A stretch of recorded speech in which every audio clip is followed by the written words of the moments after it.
প্রেগন্যান্সির ৯ মাসের উঁচু পেট নিয়ে প্রথমবারের মতো শ্বশুরবাড়িতে পা রাখতেই সতীনের মুখোমুখি হলাম আমি। এখানে এসে লোকমুখে জানতে পারলাম আমার স্বামীর দ্বিতীয় স্ত্রী আমি। আমার আগেও সে একটা বিয়ে করেছে, ইভেন এখনও তার প্রথম স্ত্রী রয়েছে। প্রথম সংসারে তার ৫ বছরের একটা মেয়েও আছে, অথচ আমাদের বিয়ের আগে গুণাক্ষরেও যেসব টের পাইনি আমি, এসব কিছুটি স্বীকার করেনি সে। হয়তো এই সত্য কখনো জানাই হতো না যদি আমি আজ নিজ থেকে তার খোঁজে না আসতাম। মানুষটা নিখুঁতভাবে ঠকিয়েছে আমাদের দুজনেই নারী আমরা। আমার সতীনও জানে না আমি তার স্বামীর আরেকটি স্ত্রী। অচেনা আমাকে দেখে সে আগ্রহ নিয়ে জিজ্ঞাসা করলো, কে আপনি? আমি যদি বলি আমি আপনার স্বামীর আরেকটি স্ত্রী, আপনার সতীন আমি, কি বিশ্বাস করবেন আপনি? আমার কথায় সে প্রচণ্ড রকমের রেগে গেল। অচেনা এক মেয়ের মুখে স্বামীকে নিয়ে এমন কথা শুনতে রাগটাই স্বাভাবিক। নারী তার স্বামীকে নিয়ে ভাগাভাগি কোনোদিনও কোনো কালেই সহ্য করতে পারেনি। আমিও পারছি না, আমার সতীনও পারবে না। সে আমার দিকে অগ্নিচোখে তাকিয়ে বলল, এই মেয়ে, কী সব ফালতু কথা বলছিস তুই? এক্ষুনি বের হ তুই আমার বাসা থেকে। আমি কোনো ফালতু কথা বলছি না আপা, তার সাথে রিলেশন করেই আমার বিয়ে হয়েছিল। আমি শহরের মেয়ে, আমাদের ফ্ল্যাটের পাশেই ছিল তার ফ্ল্যাট। সে ওখানেই চাকরি করত, ফ্ল্যাটে একাই থাকতো। ওখানে সবাই জানতো সে অবিবাহিত, মা বাবা গ্রামে থাকে, এ কথাই তার মুখে বলা। আমার পাশাপাশি বাসা হওয়ায় সুবাদে তার সাথে টুকটাক কথা হতো। দেখা হলেই প্রতিবার সে আগ্রহ নিয়ে আগে কথা বলতো। তার কথা বলার ভঙ্গি ছিল অসাধারণ। আমার ভালো লাগতো। যে কোনো মেয়েই ভালো লাগবে তাকে। দেখতে শুনতে ভালো, শিক্ষিত যুবক। এভাবেই কিছুদিন যেতে না যেতেই সে সরাসরি বিয়ের প্রস্তাব দিল আমায়। আমি তখন অমত করলাম, তবে ধীরে ধীরে আমিও বুঝতে গেলাম আমি তাকে ভালোবাসতে শুরু করেছি। এরপর আমাদের প্রেম হলো। আমি যেটাকে ভালোবাসা বা প্রেম ভাবতাম, আসলে ওটার নাম ছিল পরকীয়া। গুণাক্ষরেও বুঝতে পারিনি আমি তার চালাকি, সে বুঝতেও দেয়নি। প্রেম হওয়ার ৬ মাসের মাথায় সে আমাকে বিয়ে করার জন্য পাগল হয়ে গেল।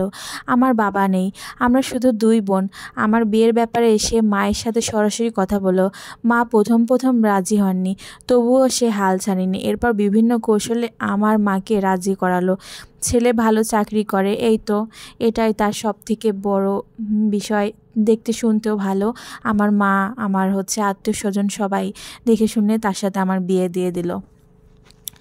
হ্যালো এভরিওয়ান, আসসালামু আলাইকুম। সাবিনাস স্টোরিতে আপনাদের সবাইকে স্বাগতম। কেমন আছেন সবাই? আজকে আবারও একটা ব্লগ ভিডিও, রেসিপির ভিডিও নিয়ে আপনাদের সাথে চলে এসেছি। আমি আপনাদের সাবিনা আপু। ভিডিওর প্রথমেই একটা গল্প বললাম, একটা আপুর সত্যি জীবনের গল্প। আসলে এরকম গল্প অহরহ শোনা যায়। আপনাদের সাথে মনে করলাম যে এটা বলি আর কি, বললে হয়তো বা অনেকেরই উপকার হবে। অনেক মেয়ে আছে যারা যাচাই বাছাই না করে বিয়ের জিনিসটা করে ফেলে আর কি। বিয়ের জিনিসটা অনেক সেন্সিটিভ একটা জিনিস। বিয়ে করতে গেলে অবশ্যই সব কিছু যাচাই বাছাই করে তারপরে করবেন। আর বিয়ের আগে প্রেম ভালোবাসা, এটা আসলেই একদমই ভালো নয়। আমি বলবো যে বিয়ের পরে প্রেম করবেন আপনার হাজব্যান্ডের সাথে, আর বিয়ের আগে কখনোই প্রেম ভালোবাসা এগুলো করবেন না। আর অবশ্যই আপনার বাবা মা যার সাথে আপনার বিয়ে দিবে তার সাথেই বিয়ে করার চেষ্টা করবেন। বাবা মা কখনোই সন্তানের খারাপ চায় না। আর আপনাদের সাথে আজকে আমি একটা রেসিপি দেখালাম। আমার আব্বু খলসে মাছ, সামুদ্রিক খলসে মাছ নিয়ে আসছিল। সেই খলসে মাছের রেসিপি আলু দিয়ে টমেটো দিয়ে রান্না করছে আমার আম্মু, সেটাই আপনাদের সাথে দেখালাম। প্রথমেই তো দেখালাম আমি মাছটা ভালোভাবে ভেজে নিয়েছিলাম।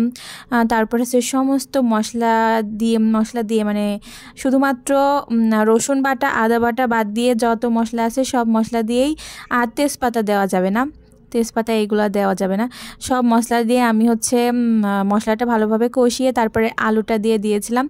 আলু দেওয়ার পরে আলু দিয়ে ভালোভাবে কষিয়ে নিয়েছি। তারপর আলুটা যখন মনে করছি যে কষানো হয়ে গেছে, তখন আমি টমেটো আগে থেকে কেটে রেখেছিলাম, সেই টমেটো দিয়ে দিয়েছিলাম। টমেটো দিয়ে একটুখানি কষিয়ে ঝোলের পানি দিয়ে তারপর মাছটা দিয়ে দিয়েছি।